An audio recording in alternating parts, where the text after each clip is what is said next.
see a lot of benefit between the agents, etc. But I've had lots of questions and conversations with organizations about is agents just another word for power automate?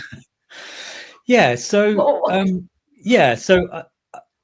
ultimately, if you're building agents using the Microsoft stack like Copilot Studio, when you're building an agent, you have a trigger, and it is a power automate that is listening for something, an event.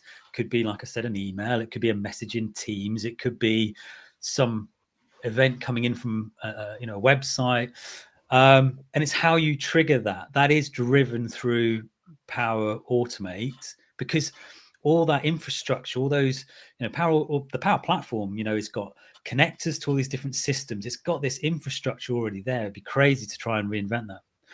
And that is Power Automate doing that. But when agents, where they really become exciting, is when an agent, you sort of give it a set of capabilities, actions. And when we'll do a demo around HR, a Copilot for HR.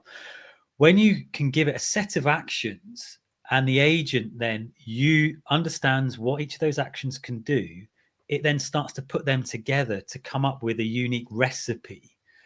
Now, Power Automate cannot do that. So for example, right, the demo will do, it will be, say you're booking a holiday, right? I'm going to book my holiday, and there's a very important day in a couple of days' time. There's Star Wars Day, May the 4th. Unfortunately, it's the weekend, but so it's not quite going to work. But we could say to it, right, who's off on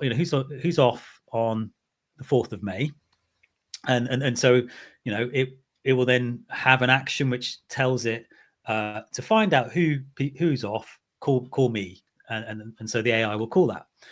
But we could then say who's off on Star Wars Day, and the LLM knows that Star Wars Day is the 4th of May, and it will call the action and take Star Wars and replace it with the 4th of May this year and fire it in. You could then say, well, actually, I want to book my birthday off, right?